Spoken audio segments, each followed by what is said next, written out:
सभी स्टूडेंट्स का इस बेहतरीन प्लेटफॉर्म EFE पर स्वागत है। मैं डॉक्टर सुशील सारण साइंस का एक चैप्टर रिप्रोडक्टिव सिस्टम लेके प्रस्तुत हुआ हूँ। इस सिस्टम को अपने देखें। रिप्रोडक्टिव सिस्टम होता है, एक तो रिप्रोडक्टिव सिस्टम का जो मेन टारगेट होता है नेक्स्ट जनरेशन को बनाना। जैसे मदर है, उसके अंदर ओम सेल बनती है, अंडाणु कोशिका, फादर के अंदर स्पर्म सेल बनेगी, शुक्राणु कोशिका, दोनों कोशिकाएं जुड़ जाती है, निषेचन होता है और नई संतान का जन्म होता है। अगली संतान को उत्पन्न करने का इसका मेन टारगेट होता है। सबसे पहले अपनी चर्चा करेंगे नर जनन तंत्र के बारे में। तो नर जनन तंत्र है मेल रिप्रोडक्टिव सिस्टम। तो जंतु प्रजनन एवं किशोरावस्था, मनुष्य में जनन कोशिकाओं के अंदर जैसे क्या लेते हैं अपने शुक्राणु कोशिकाएं,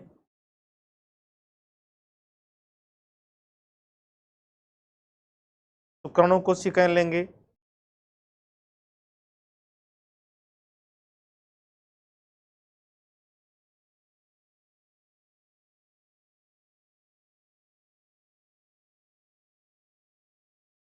और स्त्रियों के अंदर जो कोशिका होगी वो हो जाएगी अंडाणु कोशिका।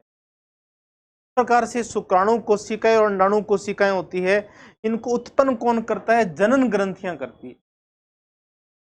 रिप्रोडक्टिव ग्लैंड्स होती है जनन ग्रंथियां। जैसे पुरुषों के अंदर होती है टेस्टिस वृषण ग्रंथि, स्त्रियों में होती है ओवरी अंडाशय ग्रंथि। उन जनन ग्रंथियों में ये कोशिकाएं उत्पन्न होती है जो शरीर के बाहरी हिस्से में स्थित होती है। इससे ध्यान रखेंगे, पुरुषों के अंदर नर कोशिका कौन सी बताओगे? शुक्राणु कोशिका। स्त्रियों के अंदर स्त्रियों के अंदर अंडाणु कोशिका होती है, जनन कोशिका, और ये जनन ग्रंथियों के अंदर बनती है, रिप्रोडक्टिव ग्लैंड्स के अंदर बनेगी। ये दिखा रखा है डायग्राम में, देखो ये स्पर्म सेल्स है, खूब सारे स्पर्म सेल्स दिखा रखे हैं। ये ऊपर की तरफ एक ओम सेल दिखा रखा है, अंडाणु कोशिका को दिखा रखा है इसके अंदर।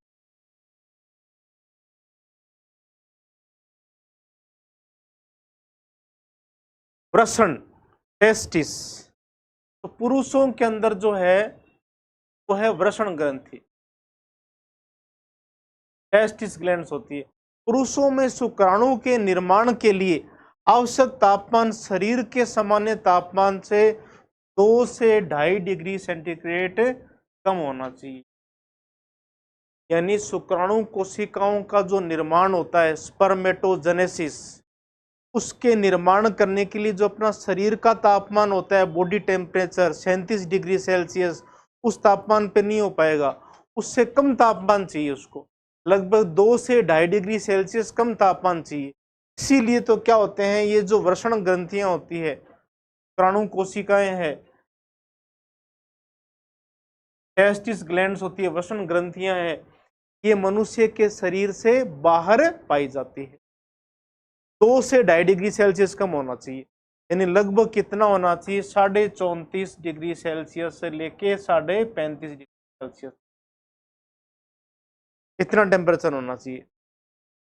मूत्र नलिका जो होती है यूरेथ्रा, यह वृषण से निकलने वाली शुक्राणु को बाहर निकालने का माध्यम प्रदान करती है। तो मूत्र नलिका जो होती है वो क्या करती है? शुक्राणु को बाहर निकालने का माध्यम का काम करेगी।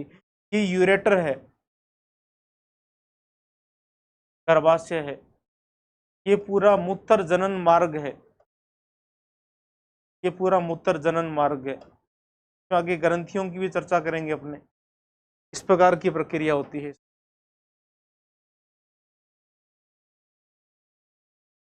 Seminiferous, seminal vesicle, prostate gland और बल्बो यूरेथ्रल ग्लैंड, ये ग्रंथियां वीर्य को उत्पन्न करती है। ये 3 ग्रंथियों का स्पेशल ध्यान रखोगे आप।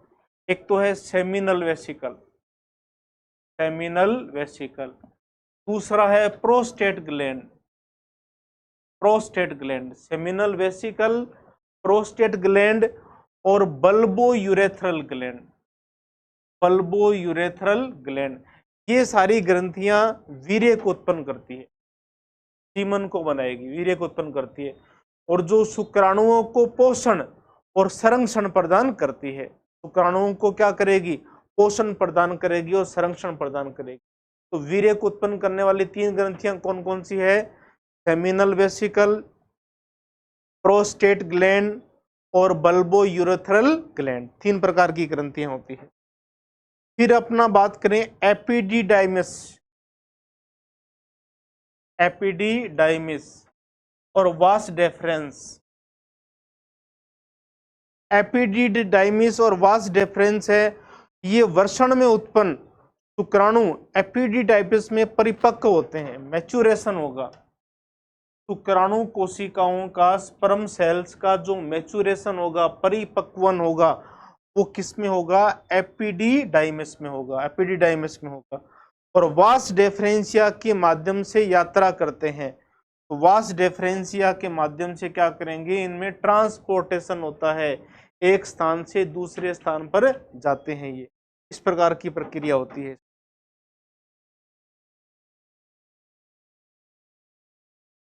रेटे टेस्टिस, ये टेस्टिकुलर लोब्यूल्स है। रेटे टेस्टिस, टेस्टिकुलर लोब्यूल्स होती है ये, टेस्टिकुलर लोब्यूल्स, जो सेमिनिफेरस ट्यूबुल्स को एपिडिडाइमिस से जोड़ती है। सेमिनिफेरस जो ट्यूबुल्स है उनको एपिडिडाइमिस से जोड़ने का काम करेगी। सेमिनिफेरस ट्यूबुल्स किस में है? टेस्टिस ग्लैंड में है। और उन सेमिनिफेरस ट्यूबुल्स को एक प्रकार से एपिडिडाइमिस से जोड़ने का काम है वो कौन करता है? रेटे टेस्टिस करता है। इन संरचनाओं के माध्यम से नर जनन अत्यंत कुशलता से काम करता है, जिससे प्रजनन क्षमता सुनिश्चित हो जाती है। ये इसके अंदर मेन पार्ट्स लिए थे अपने नर जनन तंत्र के अंदर। दूसरा, इसमें सेमिनिफेरस जो नलिकाएं होगी, सेमिनिफेरस जो नलिकाएं होंगी उसमें शुक्राणु का निर्गमन होगा। सेमिनिफेरस नलिकाओं से शुक्राणु का निर्गमन होगा। शुक्राणु कोशिकाएं सेमिनिफेरस नलिकाओं से निकलकर, और इस निकलने की प्रक्रिया को कहते हैं स्पर्मिएशन। स्पर्मिएशन प्रक्रिया के दौरान रेटे टेस्टिस से होते हुए वासा एफरेंसिया जाल के द्वारा एपिडिडाइमिस में स्थायी रूप से संग्रहित हो जाती है। तो सेमिनिफेरस जो नलिकाएं हैं वहां से स्पर्म सेल्स है वो निकलेगी और फिर किस माध्यम से जाएगी? रेटे टेस्टिस के माध्यम से होती हुई वासा एफरेंसिया, एक जो जाल की तरह होगा, उसके माध्यम से जाकर एपिडिडाइमिस में जाकर अस्थायी रूप से संग्रहित हो जाती है। तो कहने का मतलब सेमिनिफेरस नलिकाएं, शुक्राणु कोशिकाएं बाहर निकली, निकलने की प्रक्रिया को कहेंगे स्पर्मिएशन। और स्पर्मिएशन के बाद में ये जो रेटे टेस्टिस है, ये जो रेटे टेस्टिस है यहाँ से होती हुई वासा एफरेंसिया के माध्यम से एपिडिडाइमिस में चली जाएगी और एपिडिडाइमिस में जाकर अस्थायी रूप से संग्रहित हो जाती है, अस्थायी रूप से संग्रहित हो जाएगी।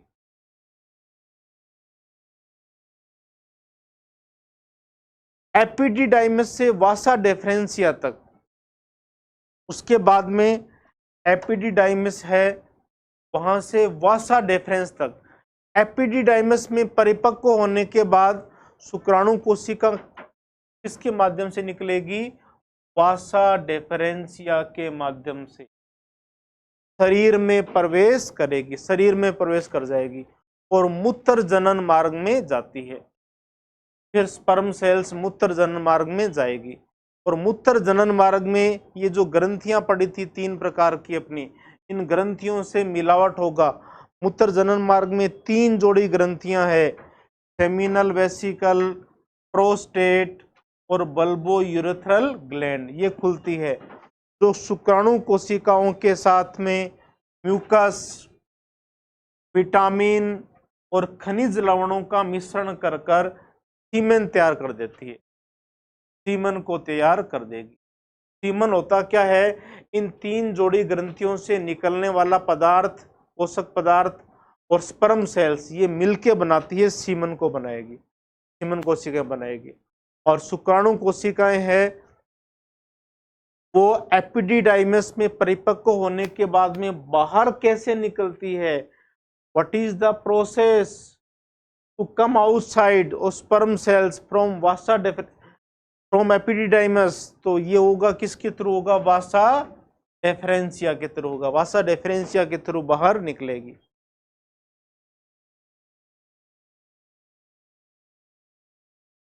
अंतिम प्रजनन गतिविधि, यह मिश्रित सीमन मादा जनन तंत्र में निषेचन के लिए अंडाणु के साथ मिलता है। इस पूरी प्रक्रिया के दौरान शुक्राणु विभिन्न शारीरिक संरचनाओं से गुजरते हैं और विभिन्न रासायनिक और जैविक प्रक्रियाओं का हिस्सा बनते हैं जो उन्हें प्रजनन के लिए उपयुक्त बनाता है। इस प्रकार से बाद में फिर जो फीमेल जेनाइटल ट्रैक्ट है, मादा जनन मार्ग है, उसमें प्रवेश कर जाएंगे शुक्राणु कोशिका। उसके बाद अगला अपना तंत्र लेते हैं मादा जनन तंत्र, फीमेल रिप्रोडक्टिव सिस्टम। मादा जनन तंत्र में एक तो क्या होंगे, अंडाशय, ओवरीज है, ये ओवरी है, जैसे ये अंडाशय ग्रंथि, इस तरह से ये अंडाशय ग्रंथि ओवरी है।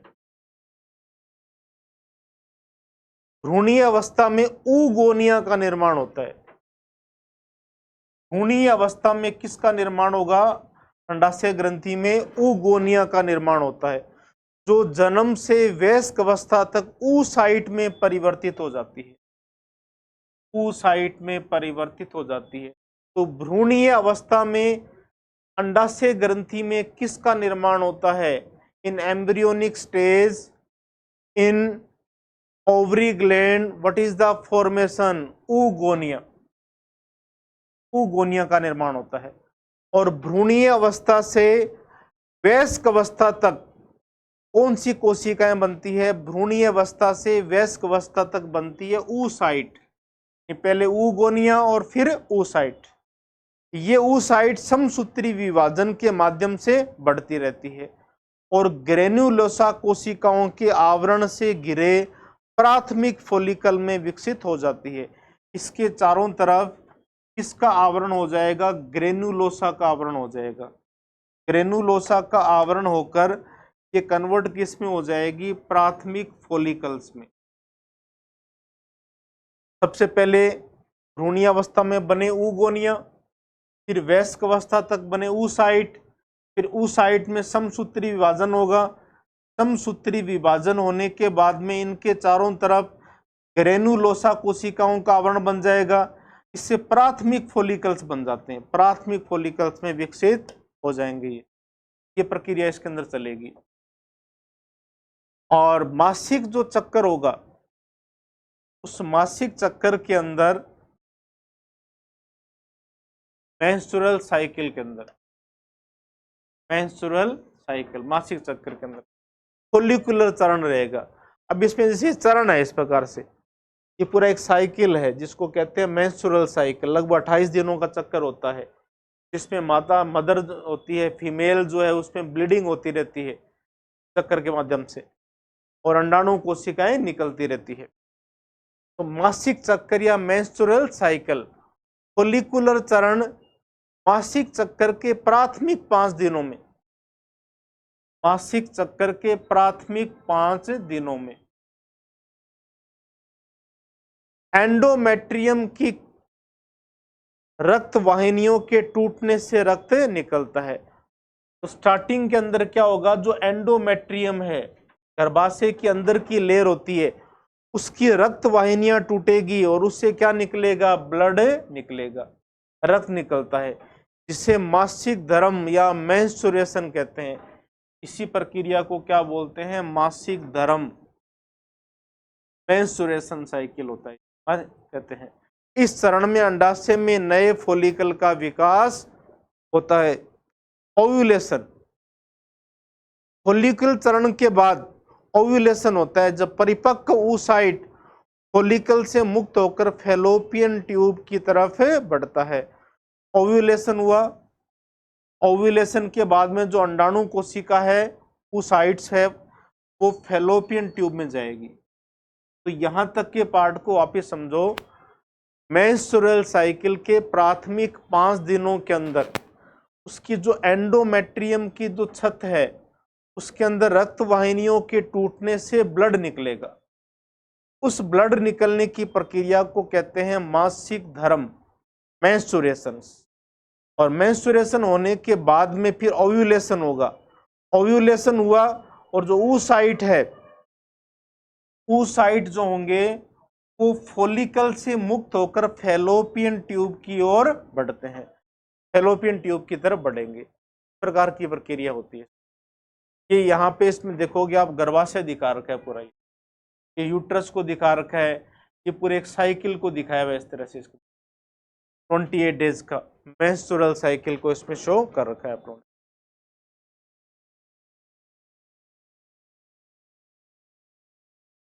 ल्यूटियल चरण के बाद की जो फेज आएगी वो आएगी ल्यूटियल फेज, ल्यूटियल चरण।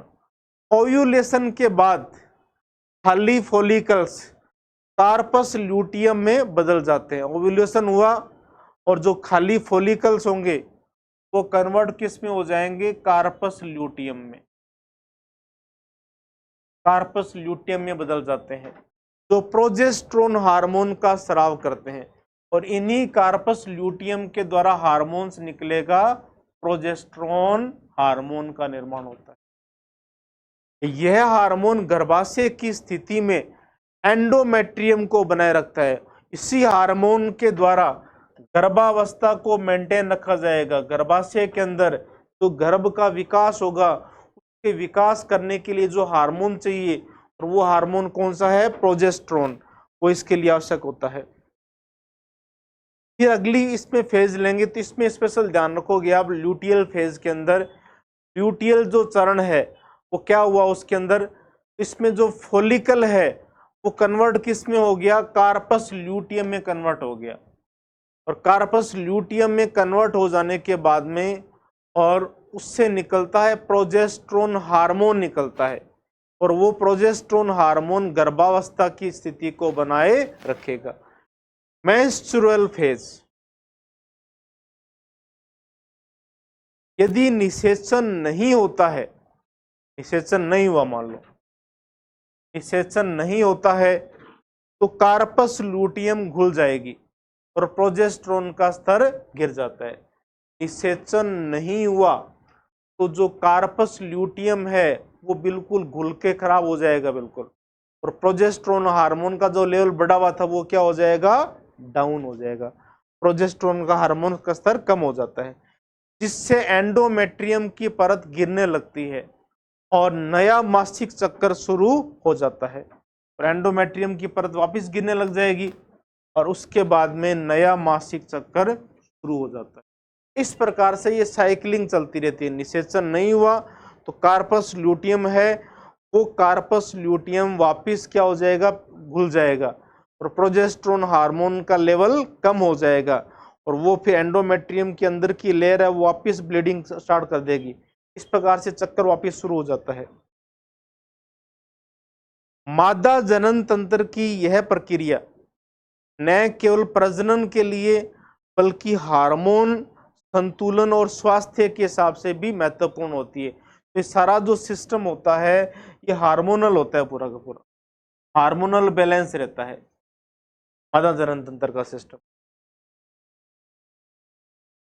सारी जो फेज है ये हार्मोन्स के द्वारा कंट्रोल रहती है। मादा जनन तंत्र की कुछ मुख्य घटनाएं लें अपने। एक घटना आती है मीनार्क। मीनार्क का मतलब ये होता है कि मासिक स्राव का प्रथम आना, शुरू में जो मासिक स्राव आना शुरू होता है उस प्रक्रिया को कहा जाता है मीनार्क कहलाते हैं, जो लड़कियों में यौवन की शुरुआत का संकेत होता है। यह आमतौर पर 10 से 15 वर्ष की आयु के बीच में होता है। 10 से 15 वर्ष की आयु के बीच में मीनार्क की कंडीशन शुरू होती है। मतलब मीनार्क का सिंपल सा मीनिंग है लड़कियों के अंदर मासिक स्राव का शुरू हो जाना, और ये शुरू होता है लगभग 10 वर्ष से लेकर 15 वर्ष की अवधि के अंदर। तो शुरू के अंदर जो ब्लीडिंग होती है उस अवस्था को कहा जाता है मीनार्क। मिनार्क स्टेज कहा जाएगा।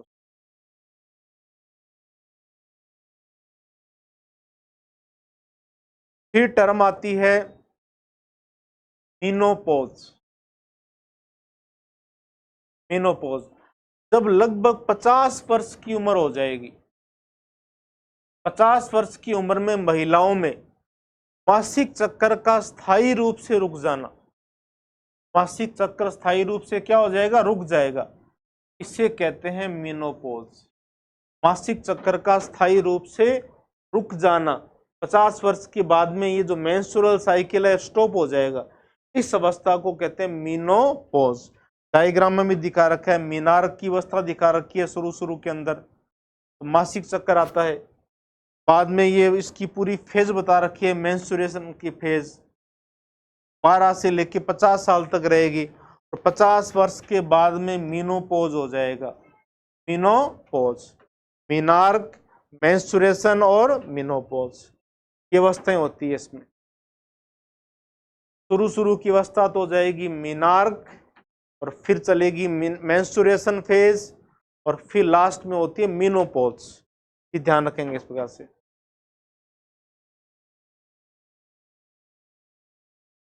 फोलिकुलर फेज जो होता है मासिक चक्कर के 6 से 14 दिन के भीतर होता है। फोलिकुलर फेज 6 से लेकर 14 दिन के भीतर फोलिकुलर स्टिमुलेटिंग हार्मोन होता है FSH, follicular stimulating hormone FSH, और एक एलएच ल्यूटिनाइजिंग हार्मोन, इसके प्रभाव से प्राथमिक, द्वितीयक, तृतीयक ग्राफियन फोलिकल्स का निर्माण होता है। इस स्टेज को ध्यान रखोगे आप, फोलिकुलर फेज। सबसे पहले तो क्या होगा, जब ब्लीडिंग हो जाएगी, एंडोमेट्रियम के अंदर की जो ब्लड वेसल्स है वो टूट के ब्लीडिंग के द्वारा बाहर निकल जाएगी, और फिर बाद में क्या होगा, फोलिकुलर फेज स्टार्ट हो जाएगा। फोलिकुलर फेज के लिए 2 हार्मोन की आवश्यकता होगी, एक तो होगा एफएसएच फोलिकुलर स्टिमुलेटिंग हार्मोन, और दूसरा होगा एलएच हार्मोन ल्यूटिनाइजिंग हार्मोन। ये दोनों हार्मोन काम करेंगे। अब इसके अंदर क्या क्या होंगे, प्राथमिक, द्वितीयक और तृतीयक ग्राफियन फोलिकल का निर्माण होगा। 3 प्रकार की फोलिकल बनेगी, प्राथमिक फोलिकल, द्वितीयक और तृतीयक फोलिकल, और उसके बाद में ग्राफियन फोलिकल का निर्माण होता है।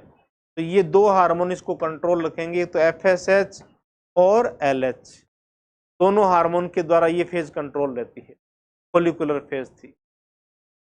इसके बाद में लेते हैं ओव्यूलेशन फेज। ओव्यूलेशन फेज मासिक चक्र के 14वें दिन, मासिक चक्र के 14वें दिन तृतीयक फोलिकल से द्वितीयक oocyte का मुक्त हो जाना, द्वितीयक oocyte का मुक्त हो जाना, जिसे ओव्यूलेशन कहा जाता है। मतलब ये जो फेज चलेगी टोटल 28 दिन का है, तो लगभग 14वें दिन के अंदर, 14th डे के अंदर जो द्वितीयक oocyte है वो तृतीयक फोलिकल के अंदर था, तृतीयक फोलिकल के अंदर द्वितीयक oocyte था, वो बाहर निकल जाएगा, मुक्त हो जाएगा, जिसे ओव्यूलेशन कहते हैं। तो द्वितीयक oocyte का तृतीयक फोलिकल से बाहर निकलना 14वें दिन, इस प्रक्रिया को कहते हैं ओव्यूलेशन। इस समय एलएच, एफएसएच और एस्ट्रोजन हार्मोन, ये जो तीनों हार्मोन है, एक तो एलएच, एफएसएच और एक एस्ट्रोजन, इन हार्मोनों का स्तर पीक लेवल पे होता है, उस स्तर पे होता है, हाई लेवल पे मिलेंगे। तीनों हार्मोन कौन कौन से हाई लेवल पे होंगे इसमें, एलएच, एफएसएच और एस्ट्रोजन हार्मोन। अभी समझ लो ध्यान से, लगभग 14वें दिन के अंदर जो तृतीयक फोलिकल होता है उससे द्वितीयक oocyte है वो बाहर मुक्त हो जाएगी। इस प्रक्रिया को कहते हैं ओव्यूलेशन कहा जाता है। और ओव्यूलेशन के दौरान ये जो हार्मोन्स है एलएच, एफएसएच और एस्ट्रोजन, इन हार्मोन्स का लेवल बहुत ही हाई लेवल पे होता है, पीक लेवल पे होता है एक प्रकार।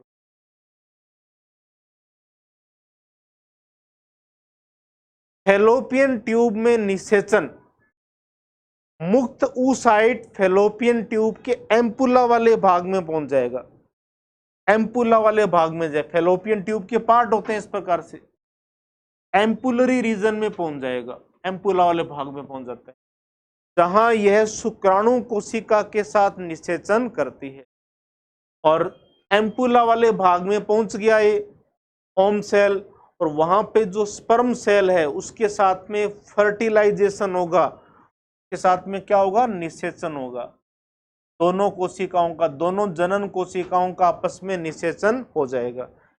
ये चरण मादा जनन तंत्र में महत्वपूर्ण क्रिया विधियां है तो प्रजनन स्वास्थ्य हार्मोनल संतुलन को प्रभावित करता है। तो निषेचन होता है, फर्टिलाइजेशन होता है, वो फैलोपियन ट्यूब के कौन से पार्ट में होता है, तो आप आंसर दोगे एम्पुलरी रीजन के अंदर होता है, एम्पुला वाले भाग के अंदर होगा, निषेचन हो जाएगा।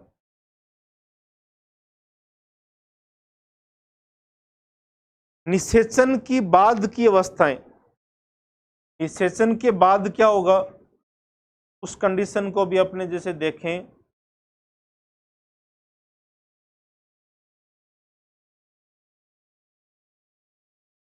निषेचन की बाद की अवस्थाएं,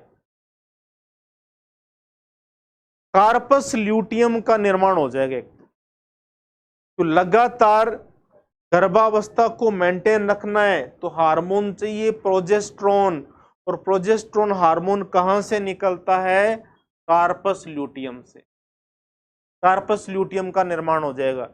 निषेचन के बाद ग्राफियन फॉलिकल का बाहरी खोल कार्पस ल्यूटियम में परिवर्तित हो जाता है जो प्रोजेस्टेरोन हार्मोन का स्राव करता है, और इससे क्या निकलेगा, प्रोजेस्टेरोन हार्मोन निकलेगा, का स्राव निकलता रहता है। और ये प्रोजेस्टेरोन हार्मोन है, यही संतान के विकास के लिए क्या होता है, आवश्यक होता है, गर्भाशय में संतान के विकास के लिए आवश्यक होता है। युग्मनज कोशिका का विकास, डेवलपमेंट ऑफ द जाइगोट। निषेचित युग्मनज कोशिका जाइगोट में लगातार, अब निषेचित होने के बाद जो कोशिका होती है उस कोशिका को कहा जाता है जाइगोट सेल या युग्मनज कोशिका। उसमें लगातार समसूत्री विभाजन होगा, माइटोसिस सेल डिवीजन कंटिन्यू चलता रहेगा, उससे उसकी संख्या बढ़ती जाती है, जो 8 से 16 कोशिकाओं, 8 से 16 कोशिकाओं के ब्लास्टोसिस्ट अवस्था में पहुंचता है। ब्लास्टोसिस्ट, ये अलग अलग इसकी फेज होती है, तो ब्लास्टोसिस्ट फेज है, उसमें लगभग कितनी कोशिकाएं होती है, 8 से लेके 16 कोशिकाएं होती है, उस कंडीशन में पहुंच जाती है। ब्लास्टोसिस्ट का फिर आगे इम्प्लांटेशन हो जाएगा, यूट्रस के अंदर गर्भाशय में इम्प्लांटेशन हो जाएगा, प्रत्यारोपण हो जाएगा। ब्लास्टोसिस्ट अवस्था में गर्भाशय में प्रत्यारोपण हो गया, यदि निषेचन नहीं होता है तो ब्लास्टोसिस्ट नष्ट हो जाता है, ब्लास्टोसिस्ट आगे अपनी डेवलपमेंट हो गया नहीं। तो ये क्वेश्चन ध्यान रखेंगे कि ब्लास्टोसिस्ट अवस्था कितनी कोशिकीय अवस्था होती है, 8 से लेके 16 कोशिकीय अवस्था होती है। और कौन से विभाजन से बनती है ब्लास्टोसिस्ट अवस्था, समसूत्री विभाजन से बनेगी। और गर्भाशय में प्रत्यारोपण भी किस अवस्था में होगा, ब्लास्टोसिस अवस्था के अंदर गर्भाशय में प्रत्यारोपण पाया जाता है।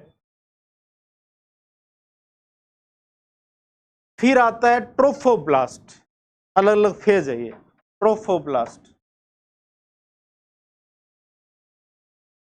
और इसके चारों तरफ ऐसे फिंगर लाइक स्ट्रक्चर बन जाती है, इनको कहा जाएगा chorionic villi, chorionic villi, trophoblast और कोरियोनिक विलाई।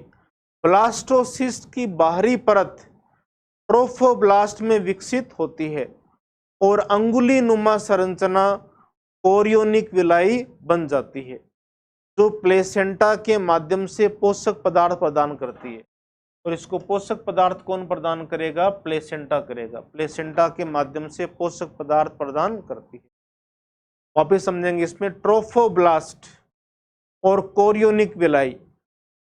ब्लास्टोसिस्ट की जो बाहरी परत है वो ट्रोफोब्लास्ट में विकसित हो जाएगी। तो ब्लास्टोसिस्ट की सबसे बाहरी परत, आउटर मोस्ट लेयर है, वो किस पे कन्वर्ट हो रही है? ट्रोफोब्लास्ट में विकसित हो रही है और उससे अंगुली नुमा संरचना निकलती है।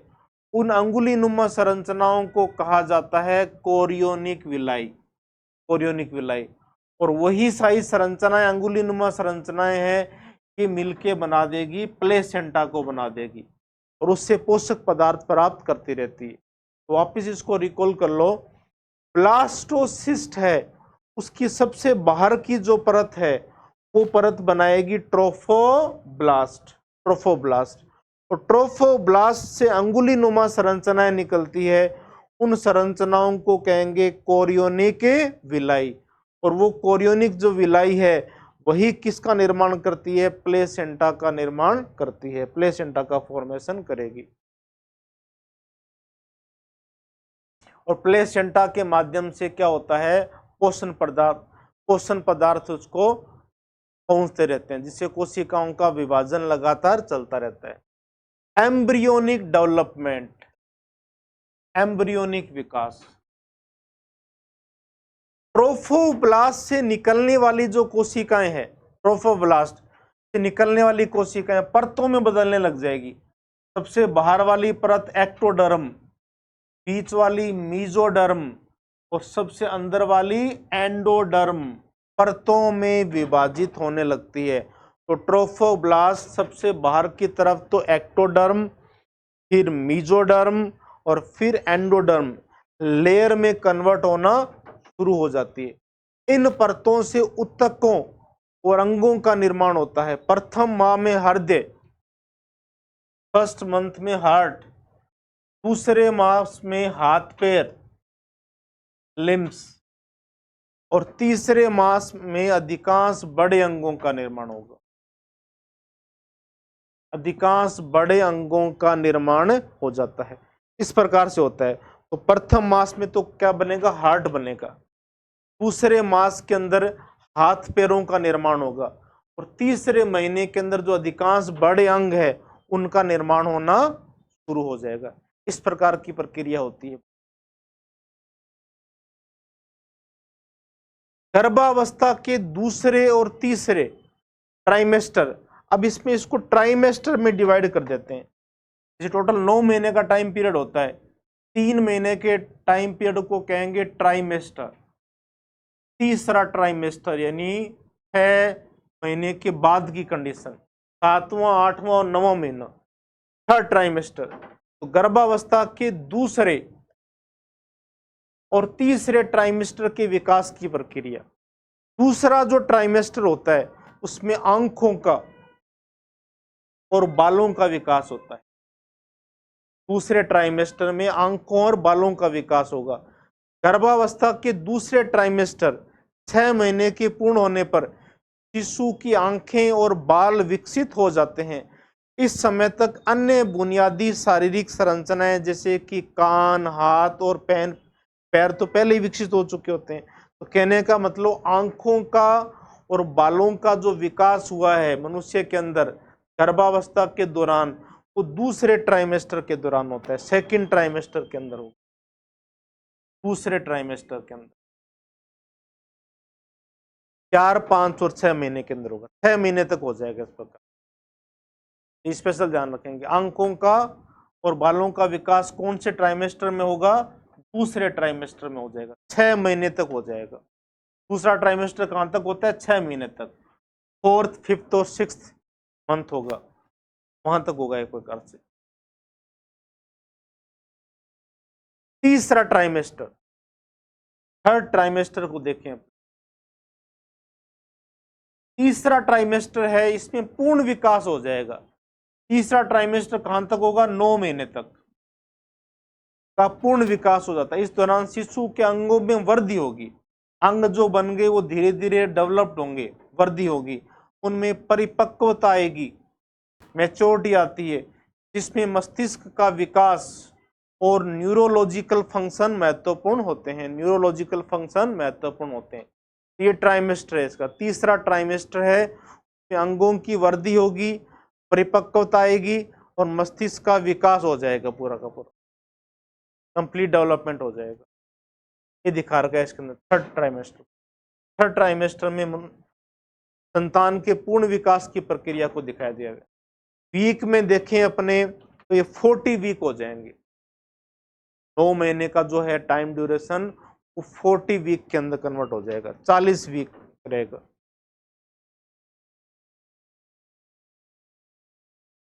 महत्वपूर्ण हार्मोन, तो महत्वपूर्ण हार्मोन्स के अंदर अपने चर्चा करें, एक तो होगा इसके अंदर प्लेसेंटा की हार्मोन की भूमिका।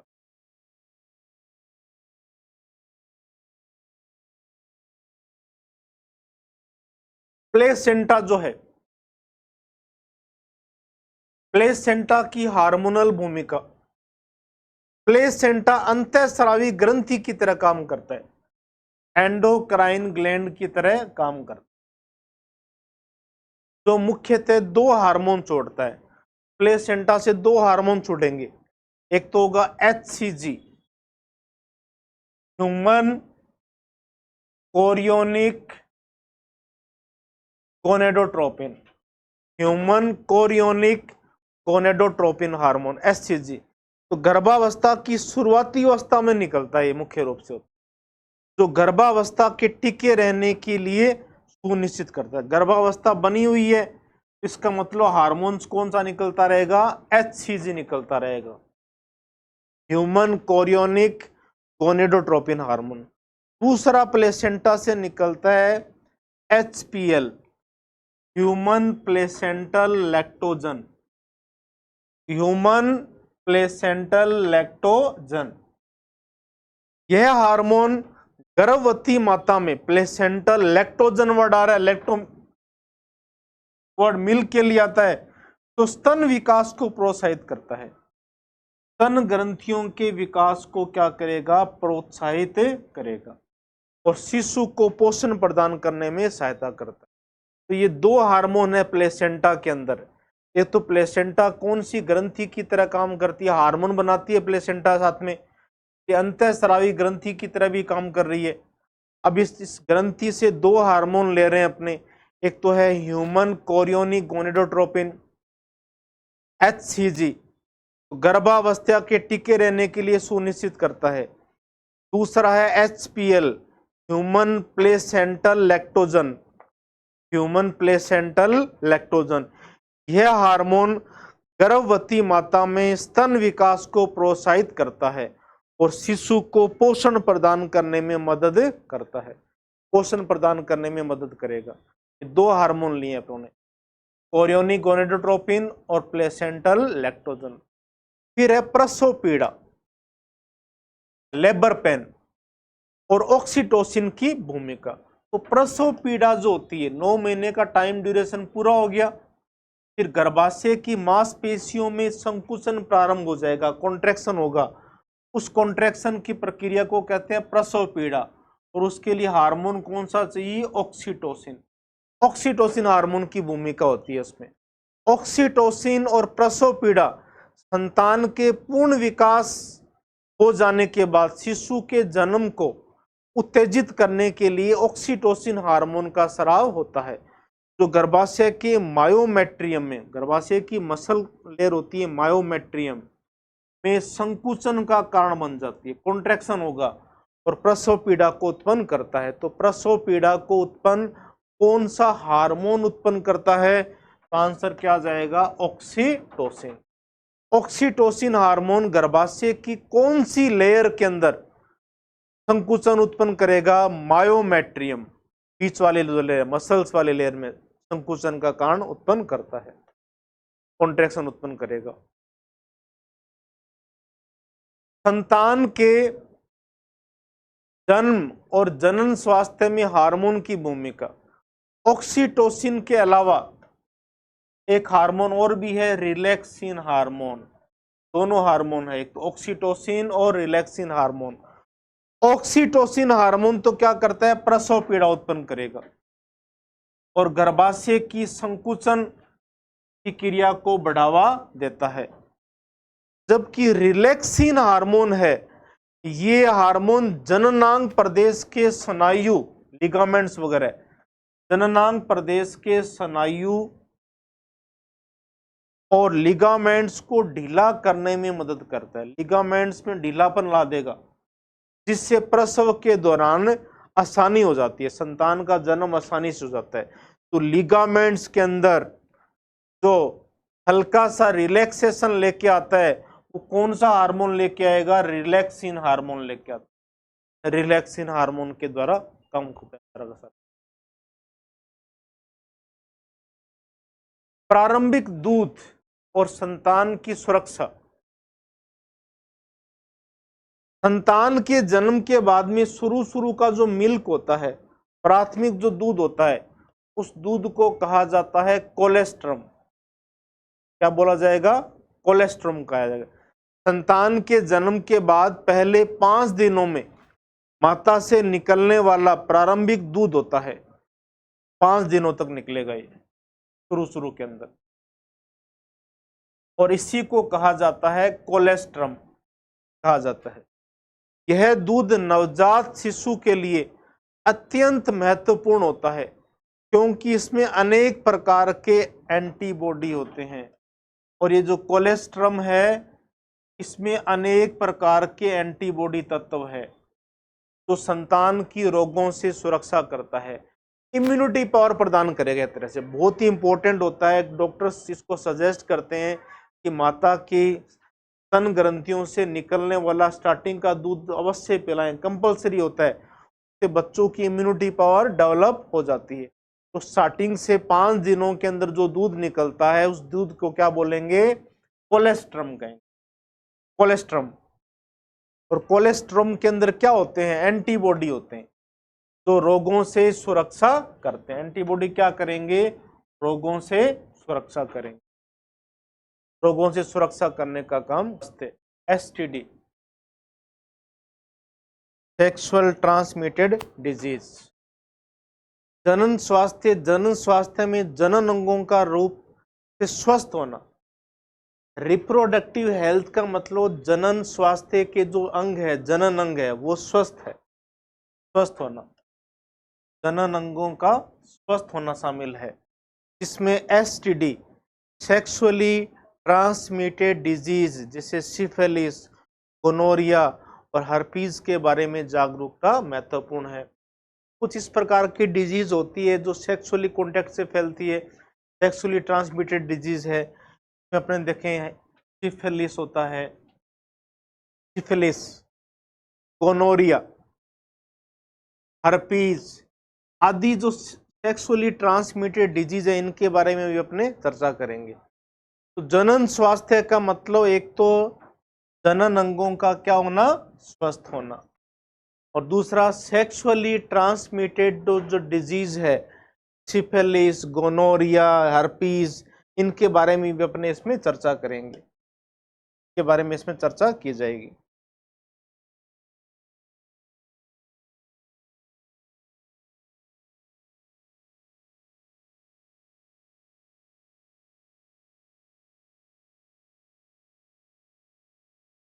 एसटीडी के प्रभाव, इफेक्ट्स ऑफ एसटीडी, और इससे पहले अपनों ने चर्चा की थी ये जो डिजीज है इनके अवेयरनेस के बारे में। एसटीडी का प्रभाव क्या होता है? सेक्सुअल ट्रांसमिटेड डिजीज है, इनका क्या इफेक्ट पड़ेगा? कुछ एसटीडी जैसे कि हेपेटाइटिस बी है और जेनेटिक हर्पीज है, जेनेटिक हर्पीज, हेपेटाइटिस बी और जेनेटिक हर्पीज, इनका इलाज संभव नहीं होता, इलाज संभव नहीं होता। जबकि अन्य एसटीडी का पता लगने पर आसानी से उपचार हो सकता है। तो ये ऐसी एसटीडीज है, हेपेटाइटिस बी है, जेनेटिक हर्पीज है, इनका इलाज संभव नहीं होता। लेकिन बाकी एसटीडी है, उनका टाइम पे पता चल जाए तो आसानी से उनका इलाज संभव हो जाता है। एसटीडी के संक्रमण के फैलने पर पीआईडी हो सकती है, pelvic inflammatory disease PID, pelvic region जो होता है उसमें इन्फेक्शन हो जाता है तो पेल्विक इन्फ्लामेटरी डिजीज हो सकती है, जिससे गर्भस्थ शिशु की मृत्यु भी हो सकती है। मदर के अंदर गर्भाशय का विकास हो रहा है, गर्भ का विकास हो रहा है, उसमें यदि पीआईडी की दिक्कत है, पेल्विक इन्फ्लामेटरी डिजीज है, तो गर्भस्थ शिशु की मृत्यु भी हो सकती है या अबॉर्शन का खतरा रहता है, अबॉर्शन का खतरा रहता है। तो गर्भावधि है, उस गर्भावधि से पहले ही संतान है वो गर्भाशय से बाहर निकल जाएगी, अबॉर्शन हो जाएगा, ये रहता है इस तरह से। ये ध्यान रखें अपने, कौन कौन सी एसटीडी जो है जिनका इलाज संभव नहीं होता, एक तो हेपेटाइटिस बी और एक जेनेटिक हर्पीज, हेपेटाइटिस बी और जेनेटिक हर्पीज। और दूसरा, यदि पीआईडी हो जाए, पेल्विक इन्फ्लामेटरी डिजीज, ऐसी कंडीशन में क्या हो सकता है, गर्भस्थ शिशु की मृत्यु हो सकती है और अबॉर्शन का खतरा भी रहता है, अबॉर्शन का खतरा भी इसके अंदर रहता है।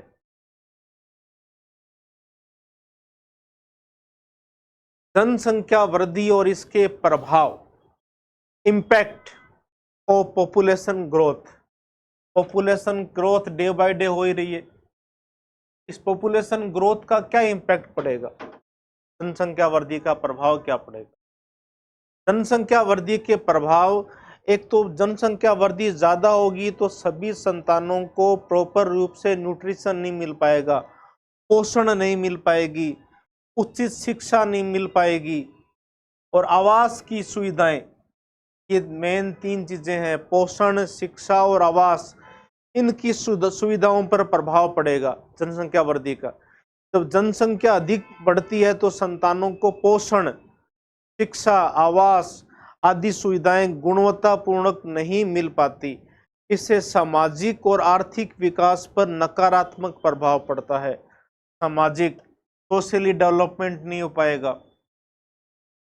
आर्थिक विकास पर भी क्या पड़ेगा, नकारात्मक प्रभाव पड़ता है, सामाजिक और आर्थिक विकास पर नकारात्मक प्रभाव पड़ेगा। तो ये ध्यान रखें, जनसंख्या वृद्धि का क्या प्रभाव पड़ेगा, संतानों को पोषण नहीं मिल पाएगा, न्यूट्रिशन नहीं मिल पाएगा प्रॉपर तरीके से, एजुकेशन अच्छी नहीं मिल पाएगी, शिक्षा नहीं मिलेगी, आवास की सुविधाओं पर भी प्रभाव पड़ सकता है, और सामाजिक और आर्थिक विकास पर नकारात्मक प्रभाव पड़ेगा, सोशली और इकोनॉमिकली डेवलपमेंट नहीं हो पाएगा जनसंख्या वृद्धि यदि बहुत ही ज्यादा है तो। विश्व और भारत में जनसंख्या वृद्धि, कुछ यहाँ पे आंकड़े दिए हुए हैं, इनको अपने देखें। सन 1900 के अंदर जनसंख्या थी 2 बिलियन, 2 बिलियन थी, वर्ल्ड की जनसंख्या ले रहे हैं अपने, विश्व की जनसंख्या 2 बिलियन थी। फिर 100 सालों के अंदर 1900 से लेकर 2000 के मध्य 6 बिलियन होगी, कितना गुना बढ़ गई, 3 गुना बढ़ गई, 100 सालों में 3 गुना, 2 बिलियन से 6 बिलियन। फिर 2011 के अंदर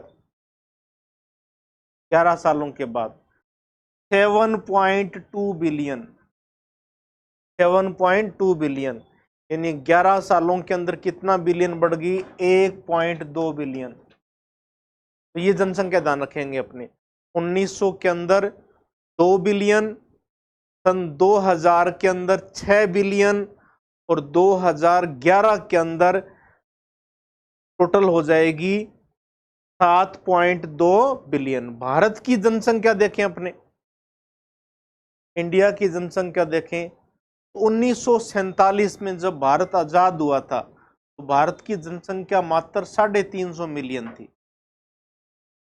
350 मिलियन जनसंख्या थी केवल 1947 में। और 2000 के अंदर, सन 2000 में जहां पूरी दुनिया की जनसंख्या 6 बिलियन थी, वहां भारत की जनसंख्या 1 बिलियन, यानी हर 6 में से 1 भारतीय है पूरी दुनिया के अंदर, हर 6 में से 1। 2011 के अंदर 1.2 बिलियन हो गई, 1.2 बिलियन, और 2021 के अंदर 1.39 बिलियन। के बाद का लेटेस्ट का डाटा है 1.39 बिलियन। इस तरह से जनसंख्या के आंकड़े हैं ये। तो ये जनसंख्या लगातार बढ़ेगी तो पोषण नहीं मिल पाएगा, आवास की सुविधा प्रॉपर तरीके से नहीं हो पाएगी, सामाजिक विकास नहीं हो पाएगा, आर्थिक विकास नहीं हो पाएगा। इनको क्वेश्चन की फॉर्मेट में लो। विश्व की जनसंख्या 1900 में कितनी थी? 2 बिलियन। सन 2000 में 100 सालों में कितना गुना बढ़ गई? 3 गुना बढ़ गई, 6 बिलियन हो गई 2 बिलियन से। और 2011 के अंदर 7.2 बिलियन हो। भारत की जनसंख्या देखें, जब भारत आजाद हुआ था 1947 में, तब जनसंख्या थी 350 मिलियन, और सन 2000 में हो गई थी 1 बिलियन, और 2011 के अंदर 1.2 बिलियन, और 2021 के अंदर 1.39 बिलियन। इतनी जनसंख्या हो चुकी है। तो ये आंकड़े अपनों ने भारत के रिस्पेक्ट में लिए और वर्ल्ड के रिस्पेक्ट में भी लिए, पूरी दुनिया के रिस्पेक्ट में लिए। परिवार नियोजन, फैमिली प्लानिंग बहुत इंपॉर्टेंट पार्ट है। Family planning and health progress, ये पैरामीटर सामने आए। जैसे जनसंख्या बढ़ती गई लगातार, तो फैमिली की प्लानिंग की जाए, हेल्थ के प्रोग्राम को चालू किया गया। इसके लिए जो प्रोग्राम था वो था RCH, reproductive and child health care program. Reproductive and child health care program, जो संतान जन्म ले रही है उस संतान की भी क्या करे, हेल्थ की ध्यान रखे। Child health programme. भारत में परिवार नियोजन कार्यक्रम को RCH के नाम से जाना जाता है। तो मातृ मृत्यु दर, मैटरनल मोर्टिलिटी रेट और इन्फेंट मोर्टिलिटी रेट, शिशु मातृ दर में कमी लाने के लिए केंद्रित है। अब ये जो RCH का कार्यक्रम है, रिप्रोडक्टिव चाइल्ड हेल्थ प्रोग्राम है, इस कार्यक्रम का मेन टारगेट ये है कि जो माताएं हैं, जो गर्भवती है, उनकी मृत्यु नहीं हो, मातृ मृत्यु दर कम हो, शिशु मृत्यु दर, संतान के जन्म के बाद किन्हीं कारणों से संतान की मृत्यु हो जाती है तो उसमें भी कमी लाने के लिए केंद्र है। RCH है। फैमिली प्लानिंग का कौन सा कार्यक्रम है भारत में? RCH, reproductive child health care programme.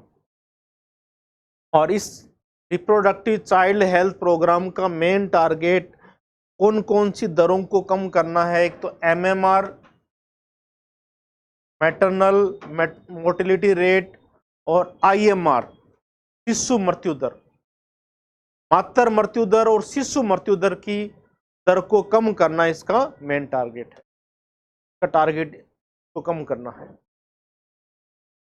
संतान उत्पत्ति नियंत्रण की विधि, संतान की उत्पत्ति हो रही है, फिर नियंत्रण रखा जाए, कंट्रोल किया जाए ताकि संतान आगे उत्पन्न नहीं हो। इसके अनेक प्रकार के मेथड है। पहला मेथड है प्राकृतिक method, natural method. Natural method मासिक चक्कर के 10 से 17 दिनों के मध्य, 10 से 17 दिनों, मेंस्ट्रुअल साइकिल जो होता है 28 दिनों का, उसमें 10 दिनों से लेकर 17 दिन के मध्य उसमें ओव्यूलेशन होता है और निषेचन होता है और संतान उत्पन्न होने की संभावना अधिक रहती है। तो इस तरह से 10 से 17 दिनों के मध्य शारीरिक संबंध नहीं बनाना शामिल है। और जब किसकी संभावना होती है? ओव्यूलेशन की संभावना होती है। तो ये नेचुरल मेथड है। तो नेचुरल मेथड में क्या करेंगे? जो मासिक चक्कर है उस मासिक चक्कर के अंदर 10 से 17 दिनों के मध्य, 10 से 17 दिनों के मध्य शारीरिक संबंध नहीं बनाए, क्योंकि इन्हीं दिनों के मध्य ओव्यूलेशन होता है ओव्यूलेशन की संभावना अधिक होती है, जिससे संतान की उत्पत्ति होती है। तो ये नेचुरल मेथड होता है। इस प्रकार से 10 से 17 दिनों के बीच में यदि शारीरिक संबंध नहीं बनाएंगे तो संतान उत्पन्न होने की संभावना नहीं रहेगी। इसके बाद और मेथड देखें अपने, lactational amenorrhoea. Lactational amenorrhoea method. Lactational amenorrhoea method का मतलब है कि जब तक माता शिशु को दूध पिलाती है, जब तक माता शिशु को दूध पिलाती रहती है, ओव्यूलेशन नहीं होता। अंडाशय ग्रंथि से अंडाणु कोशिका नहीं निकलेगी, ओव्यूलेशन नहीं होगा, जिसे लैक्टेशनल एमिनोरिया कहा जाता है। तो ये नेचुरल होता है कि जब तक संतान को माता दूध पिलाती रहती है तब तक क्या नहीं होगा, ओव्यूलेशन नहीं होगा, और जिससे क्या कहते हैं, जिससे संतान का जन्म, अगली संतान का जन्म नहीं होता है। इस प्रोसेस को कहते हैं lactational amenorrhoea method. Lactational amenorrhoea method general method था, पहले नेचुरल मेथड था, उसमें तो था 10 से लेकर 17 दिनों के मध्य शारीरिक संबंध नहीं बनाए। दूसरा लैक्टेशनल एमिनोरिया मेथड के अंदर यह है कि कोई माता है वो अपने संतान को दूध पिला रही है, जब तक वो दूध पिलाएगी उसमें ओव्यूलेशन नहीं होगा, ओव्यूलेशन नहीं होगा तो निषेचन ही नहीं होगा, तो संतान का जन्म नहीं होता है, संतान का जन्म नहीं हो पाएगा। अवरोध विधि, बैरियर मेथड, अवरोध विधि, बैरियर मेथड, इसके अंदर क्या यूज करते हैं, कंडोम्स यूज करते हैं। यह विधि में पुरुष और महिला कंडोम का उपयोग होता है, जो लेटेक्स के बने होते हैं। कंडोम्स दोनों के हो सकते हैं, पुरुषों के कंडोम्स भी होते हैं और महिलाओं के कंडोम्स भी होते हैं, जो लेटेक्स से बने होते हैं। यह गर्भ धारण से रोकथाम के साथ साथ, गर्भ धारण नहीं होने देंगे, साथ साथ सेक्सुअली ट्रांसमिटेड डिजीज एसटीडी से भी क्या करेंगे, सुरक्षा प्रदान करते हैं, सुरक्षा प्रदान करते हैं। एक होते हैं सर्वाइकल कैप्स। सर्वाइकल कैप स्त्रियों में होता है, गर्भाशय ग्रीवा को ढकने के लिए प्रयोग में करते हैं। सर्विक्स होती है गर्भाशय ग्रीवा, उसको ढकने के लिए उपयोग में किए जाते हैं। तो ये मेथड कहलाता है बैरियर मेथड, अवरोध विधि। तो बैरियर मेथड में क्या काम में लेंगे, कंडोम्स काम में लेंगे। किस किस के होंगे, पुरुषों के भी होंगे और महिलाओं के भी होंगे। किसके बने होते हैं कंडोम्स, लेटेक्स के बने होते हैं। क्या करते हैं ये कंडोम्स, गर्भ धारण नहीं होने देंगे, और दूसरा सेक्सुअली ट्रांसमिटेड डिजीज नहीं फैलने देंगे, सुरक्षा प्रदान करते हैं। स्त्रियों में गर्भाशय के ऊपर, सर्विक्स के ऊपर एक कैप लगाते हैं, उसको क्या बोलेंगे, सर्वाइकल कैप। ये भी बैरियर मेथड की तरह ही काम करती है। तो ये बैरियर मेथड लिया अपनों ने, अवरोध विधि। उसके बाद में अगला मेथड अपने लेते हैं IUD, IUD method, intra uterine device, intra uterine device. यह डॉक्टर द्वारा गर्भाशय में प्रत्यारोपित किया जाता है। इंट्रा यूटेराइन, इंट्रा मतलब अंदर, यूट्रस गर्भाशय के अंदर, डिवाइस एग्जाम्पल है जैसे कॉपर टी, बहुत फेमस एग्जाम्पल है। यह डॉक्टर द्वारा गर्भाशय में प्रत्यारोपित किया जाएगा। तो उसको प्रत्यारोपित कौन करेगा, डॉक्टर करेगा, गर्भाशय में करेगा। और गर्भाशय में ये शुक्राणु की गतिशीलता को कम कर देता है। स्पर्म्स की जो मोटिलिटी होती है, शुक्राणु की जो गतिशीलता है उसको कम कर देता है या उन्हें मार देती है। और इम्प्लांटेशन को रोकती है, इम्प्लांटेशन नहीं होने देगा, इम्प्लांटेशन को रोकती है। तो कॉपर टी है, इसको इंजेक्ट कौन करेंगे, डॉक्टर करेंगे, डॉक्टर गर्भाशय में प्रत्यारोपित करेंगे। और कॉपर टी क्या करती है, शुक्राणु की गतिशीलता को खत्म करती है, शुक्राणु को गति नहीं करने देगी, और उन्हें साथ में मार भी सकती है, उनको मारने का काम भी करती है, स्पर्मिसाइड की तरह काम करेगी। ये दिखा रखा है, देखो जैसे कॉपर टी है, इस प्रकार से टी शेप में है, टी कॉपर टी है, तो गर्भाशय में लगा देंगे। के बाद में अपने नेक्स्ट देखते हैं LNG, LNG-IUD, levonorgestrel releasing intrauterine system. यह हार्मोनल आईयूडी, और ऐसा आईयूडी है, कैसा है, हार्मोनल आईयूडी है ये गर्भाशय में। अब इसके अंदर जो LNG है उसका मतलब समझोगे आप, लेवोनोर्गेस्ट्रोल हार्मोन छोड़ता है, लेवोनोर्गेस्ट्रोन हार्मोन छोड़ेगा। LNG का मतलब नोर्गेस्ट्रोल हार्मोन छोड़ता है। और ये क्या करता है, ये जो हार्मोन होता है लेवोनोर्गेस्ट्रोल हार्मोन, ये गर्भाशय की जो लाइनिंग है उसको अयोग्य बना देगा। गर्भाशय की लाइनिंग क्या हो जाएगी, खराब हो जाएगी, और उससे फिर शुक्राणु है वो अंडे तक पहुंच ही नहीं पाते, और दूसरा इम्प्लांटेशन भी नहीं होगा, गर्भाशय के अंदर प्रत्यारोपण भी नहीं होगा। तो LNG का मतलब स्पेशल ध्यान रखेंगे, लीवोनोगेस्ट्रोल हार्मोन है। लीवोनोगेस्ट्रोल हार्मोन क्या करेंगे, गर्भाशय की लाइनिंग को अयोग्य बना देंगे, लीवोनोगेस्ट्रोल हार्मोन्स। और उससे क्या है, शुक्राणु अंडाणु तक पहुंच नहीं पाएंगे और गर्भाशय में प्रत्यारोपण नहीं होगा। तो ये जो टेक्निक थी वो थी LNG-IUD। Next, oral contraceptive pills, oral contraceptive pills, गर्भ निरोधक गोलियां तो मुख से ली जाती है।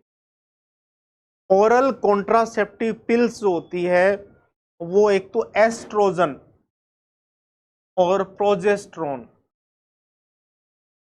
हार्मोन से बनी होती है। ये गोलियां मासिक धर्म के पहले दिन से लेकर 21 दिनों तक लगातार ली जाती है। 21 दिनों तक लगातार खिलाएंगे इसको, OPV को, ओरल कॉन्ट्रासेप्टिव पिल्स को, और अंतिम 7 दिनों में इन्हें नहीं दिया जाता, लास्ट के 7 दिनों में इनको नहीं दिया जाता। तो एक तो ध्यान रखेंगे कि जो ओरल कॉन्ट्रासेप्टिव पिल्स है, ये गर्भ निरोधक गोलियां हैं, किस किस की बनी होती है, एक तो एस्ट्रोजन है इसमें, और एक प्रोजेस्टेरोन हार्मोन से मिलकर बनी होती है। कितने दिन तक लेंगे इसको, लगातार 21 दिन तक ली जाती है, लास्ट के 7 दिनों में इनको नहीं लिया जाता। तो ये जो गोलियां होती है, ये गोलियां एक तो संतान का प्रत्यारोपण नहीं करने देगी, गर्भाशय में प्रत्यारोपण नहीं हो पाएगा, ओव्यूलेशन भी नहीं होने देगी।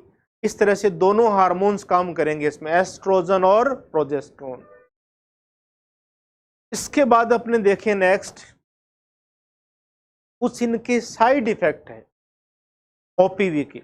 ओरल कॉन्ट्रासेप्टिव जो पिल्स है इनके कुछ साइड इफेक्ट है, जैसे वजन बढ़ना,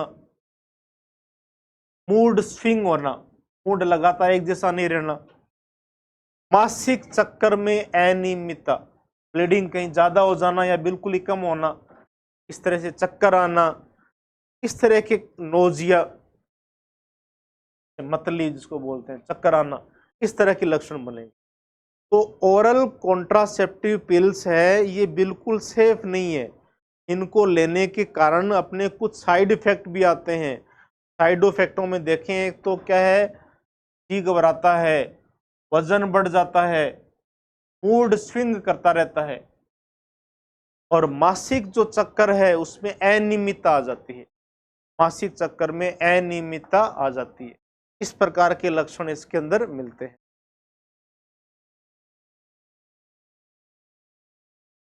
फिर अपने बात करें गर्भ निरोधक और मेडिकल टर्मिनेशन तकनीक, contraceptive and medical termination technique.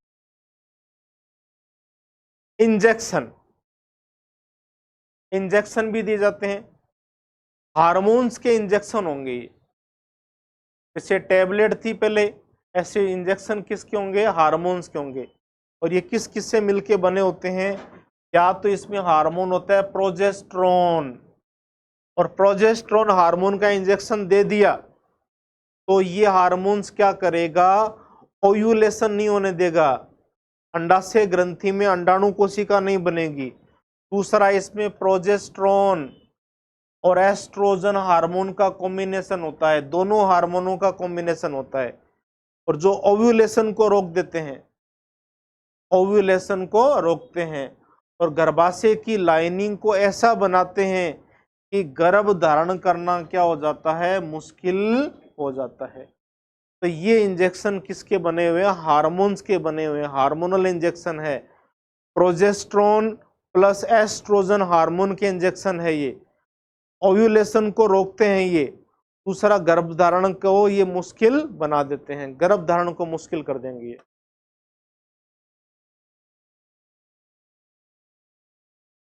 स्थायी नसबंदी, नेक्स्ट स्टरलाइजेशन कर देना। स्थायी नसबंदी के अंदर क्या होता है, एक तो होता है वासेक्टोमी। वासेक्टोमी, वासेक्टोमी पुरुषों में करते हैं। पुरुषों के अंदर जो वासा डिफरेंशिया नलिका होती है, वासा डिफरेंशिया नलिका, उस नलिका को काट कर किनारों को बंद कर देंगे, जिससे शुक्राणु कोशिका का ट्रांसपोर्ट रुक जाता है। वासा डिफरेंशिया को काटकर को बंद कर दिया, इस तरह से दोनों किनारों को क्या कर दिया, बांध दिया, तो शुक्राणु कोशिकाएं आगे जा नहीं पाएगी, शुक्राणु कोशिकाओं का ट्रांसपोर्टेशन नहीं हो पाएगा। स्त्रियों में करते हैं ट्यूबेक्टोमी। ट्यूबेक्टोमी स्त्रियों में फैलोपियन ट्यूब को काटेंगे। फैलोपियन जो ट्यूब होती है, उस फैलोपियन ट्यूब को काटकर उसके सिरों को बांध देते हैं, जिससे अंडाणु और शुक्राणु कोशिका का मिलन नहीं हो पाता। तो दो प्रकार का स्टरलाइजेशन होता है। पुरुषों का जो स्टरलाइजेशन है उसको तो कहते हैं वासेक्टोमी, और वासेक्टोमी के अंदर किसको काट के बांधेंगे, वासा डिफरेंशिया नलिका को काटकर बांध देते हैं, जिससे शुक्राणु कोशिकाओं का आगे ट्रांसपोर्टेशन नहीं हो पाएगा। ट्यूबेक्टोमी जो होती है ये स्त्रियों में करते हैं, इसमें फैलोपियन ट्यूब को काट देंगे, फैलोपियन ट्यूब को काट के बांध देंगे, और जिससे अंडाणु और शुक्राणु कोशिकाएं आपस में मिल नहीं पाएगी, यानी निषेचन नहीं होगा। निषेचन नहीं होगा तो संतान उत्पन्न करने की क्षमता नहीं रहेगी। तो ये दो प्रकार के स्टरलाइजेशन पढ़े अपनों ने, वासेक्टोमी और ट्यूबेक्टोमी। नेक्स्ट अपने चर्चा करें MTP, medical termination of pregnancy. MTP important part है ये, medical termination of pregnancy, MTP. यदि भ्रूण के पूर्णतः विकास से पहले ही गर्भाशय को समाप्त करने की आवश्यकता हो तो उसे एमटीपी किया जाता है। विकास से पहले ही, भ्रूण के विकास से पहले ही कि गर्भावस्था को क्या कर दिया जाए, समाप्त कर दिया जाए, तो उसे क्या कहते हैं, एमटीपी कहते हैं। इसमें गर्भावस्था की समाप्ति के लिए चिकित्सकीय हस्तक्षेप किया जाता है, मेडिकल इंटरवेंशन किया जाएगा। मेडिकल इंटरवेंशन के द्वारा संतान को गर्भावस्था के पूर्ण होने से पहले निकाल दिया जाता है, उसको कहते हैं मेडिकल टर्मिनेशन ऑफ प्रेगनेंसी। वापस रिकॉल कर लें, मेडिकल टर्मिनेशन ऑफ प्रेगनेंसी का मतलब क्या है कि जो भ्रूण है उस भ्रूण को उसके विकास होने से पहले ही गर्भावस्था उसकी समाप्त कर दी जाएगी, वो संतान को पहले ही निकाल दिया जाएगा गर्भावस्था से, गर्भाशय से। उस प्रोसेस को कहते हैं एमटीपी। MTP का जाएगा, मेडिकल टर्मिनेशन ऑफ प्रेगनेंसी। अच्छा, ये भी इंपॉर्टेंट है, एमनियोसेंटेसिस। एमिनोसेंटेसिस यह एक ऐसी तकनीक है जिसमें गर्भस्थ शिशु के चारों ओर, गर्भस्थ जो शिशु है जिसका विकास हो रहा है उसके चारों ओर एक लिक्विड होता है, उस लिक्विड को कहते हैं एमनियोटिक फ्लूइड। उस एमनियोटिक फ्लूइड से कोशिकाओं को लेकर उनका जेनेटिक अध्ययन किया जाता है। एमनियोटिक फ्लूइड से क्या ले लेंगे? कोशिकाएं ले लेंगे, और उनका अध्ययन कैसा करेंगे? जेनेटिक अध्ययन करेंगे, जेनेटिक रूप से उनकी स्टडी की जाएगी। इससे आनुवंशिक रोगों का पता चल सकता है, हेरिडिटी कोई डिजीज है उसका पता चल जाएगा, आनुवंशिक रोगों का पता चल सकता है। लेकिन लिंग निर्धारण के लिए इसका उपयोग करना भारत में गैर कानूनी है, लिंग निर्धारण नहीं करेंगे। लिंग का निर्धारण करना भारत में क्या है? गैर कानूनी है। तो ये है एमिनोसेंटेसिस, यह एक ऐसी तकनीक है, इसको रिकॉल करें, जो गर्भस्थ जो शिशु है उस गर्भस्थ शिशु के चारों तरफ एक लिक्विड सा होता है, उस लिक्विड को कहते हैं अपने एमनियोटिक फ्लूइड। उस एमनियोटिक फ्लूइड से कोशिकाओं को ले लेंगे और उन कोशिकाओं को लेकर अध्ययन करेंगे, उनका जेनेटिक अध्ययन किया जाएगा। जेनेटिक अध्ययन करके उसका पता लगाया जाएगा कोई आनुवंशिक रोग तो नहीं है, आनुवंशिक रोगों का पता लगा लिया जाता है इसमें। लेकिन लिंग निर्धारण के लिए इसका उपयोग करना भारत में गैर कानूनी है, लिंग निर्धारण नहीं करेंगे।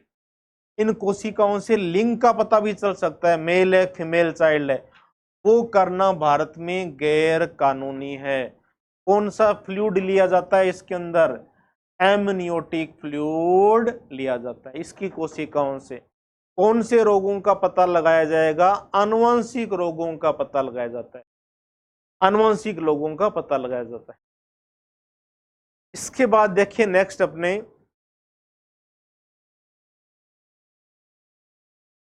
बांझपन और प्रजनन सहायता तकनीक, इनफर्टिलिटी।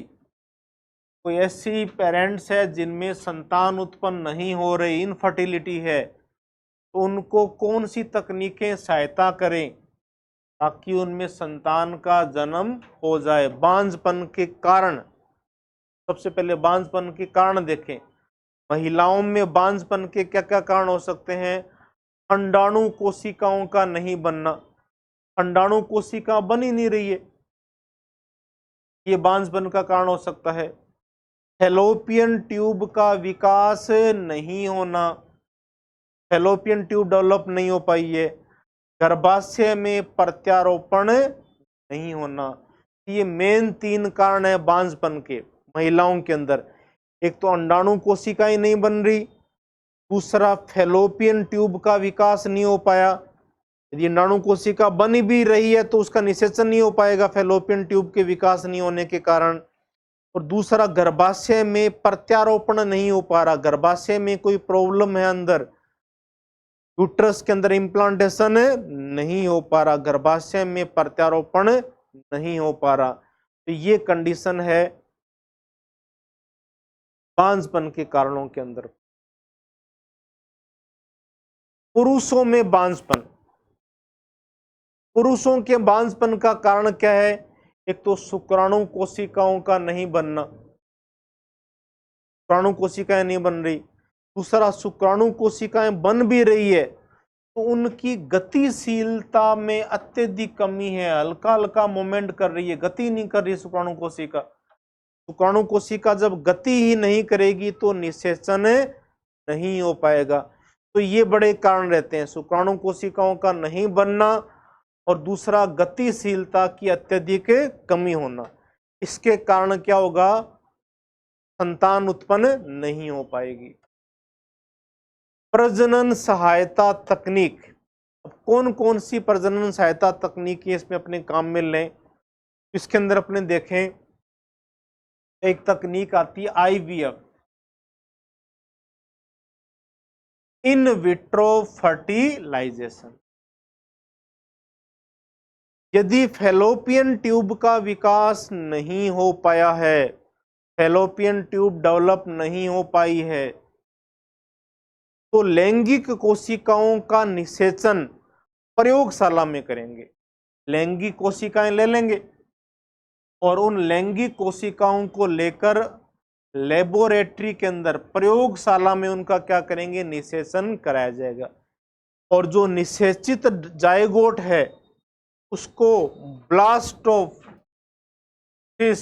या ब्लास्टोमर अवस्था तक विकसित किया जाता है और फिर उसे गर्भाशय में स्थानांतरित कर दिया जाता है। कहने का मतलब इन विट्रो का मतलब होता है बाहर, इन विवो का मतलब होता है अंदर, इन विट्रो माता के शरीर से बाहर प्रयोगशाला में फर्टिलाइजेशन, अंडाणु और शुक्राणु कोशिकाओं का आपस में निषेचन करवाया गया, इन विट्रो फर्टिलाइजेशन। ये तकनीक कब काम में लेते हैं, जब प्रॉब्लम कहां पर है, फैलोपियन ट्यूब का विकास नहीं हो पाया, निषेचन नहीं हो पाया, तो टेस्ट ट्यूब के अंदर प्रयोगशाला में निषेचन कराएंगे, प्रयोगशाला में निषेचन कराएंगे। जो जाइगोट बनेगा प्रयोगशाला के अंदर, उस जाइगोट की वृद्धि करा ली जाएगी ब्लास्टोमियर तक, कोशिकाओं की संख्या बढ़ती जाएगी और फिर उसको गर्भाशय में स्थानांतरित कर दिया जाता है। तो गैमीट इंट्राफैलोपियन ट्रांसफर, गैमीट इंट्राफैलोपियन ट्रांसफर, इस विधि में स्वस्थ महिला के अंडाणु को, स्वस्थ महिला जो है के अंडाणु को ले लेंगे, पुरुष के शुक्राणु के साथ, पुरुष के शुक्राणु के साथ फैलोपियन ट्यूब में सीधे स्थानांतरित किया जाता है जहां निषेचन होता है। मतलब इसके नाम से क्लियर है, गैमीट, गैमीट में क्या क्या आते हैं, ओम सेल और स्पर्म सेल आएगी, अंडाणु कोशिका और शुक्राणु कोशिका, गैमीट को ही ट्रांसफर करेंगे सीधा फैलोपियन ट्यूब में। गैमीट इंट्राफैलोपियन ट्रांसफर, स्वस्थ महिला का अंडाणु लेंगे और स्वस्थ पुरुष की शुक्राणु कोशिका लेंगे और इन दोनों कोशिकाओं को फैलोपियन ट्यूब के अंदर ट्रांसफर कर देंगे। इसको कहते हैं गैमीट इंट्राफैलोपियन ट्यूब ट्रांसफर तकनीक। अलग अलग टेक्निक्स है ये सारी। एक आती है zygote intrafallopian transfer, ZIFT, zygote intrafallopian transfer में क्या करेंगे, जो निषेचित जाइगोट है, दोनों लैंगिक कोशिकाएं अंडाणु और शुक्राणु कोशिकाओं के निषेचन से जो जाइगोट बन गया, निषेचित जाइगोट को फैलोपियन ट्यूब में स्थानांतरित किया जाता है, निषेचित जाइगोट को फैलोपियन ट्यूब में स्थानांतरित किया जाता है। यह आईवीएफ के समान है लेकिन जाइगोट को सीधे ट्यूब में स्थानांतरित किया जाता है।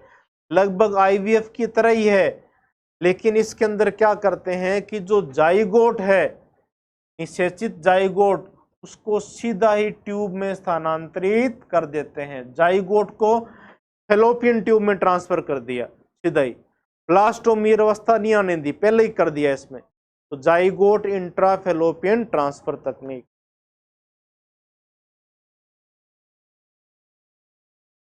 Artificial reproductive technology, artificial reproductive technology, कृत्रिम गर्भाधान, कृत्रिम गर्भाधान, एआई विधि, artificial insemination, artificial insemination, artificial insemination. यदि शुक्राणु कोशिकाओं में गतिशीलता की कमी है, ये प्रॉब्लम है, शुक्राणु कोशिकाओं में गतिशीलता की कमी है, गतिशीलता की कमी है, तो इन्हें विभिन्न उपकरणों के द्वारा माता के गर्भाशय या फैलोपियन ट्यूब के पास छोड़ा जाता है। यह विधि उन मामलों में प्रयोग की जाती है जहां शुक्राणु स्वाभाविक रूप से अंडाणु तक पहुंचने में असमर्थ है। मतलब जो शुक्राणु है वो नेचुरली अंडाणु तक पहुंचने में क्या है, असमर्थ है। असमर्थ है तो इस टेक्निक के द्वारा यूज किया जाएगा। वापस रिकॉल करें इसको, कृत्रिम गर्भाधान, आर्टिफिशियल इंसेमिनेशन। तो आर्टिफिशियल इंसेमिनेशन तकनीक कब काम में लेंगे, जब शुक्राणु कोशिकाओं में गतिशीलता की कमी है, शुक्राणु कोशिका गति बहुत ही स्लो कर रहे हैं तो निषेचन ही नहीं हो पाएगा, और शुक्राणु है वो स्वाभाविक रूप से अंडाणु कोशिका तक पहुंचने में असमर्थ है।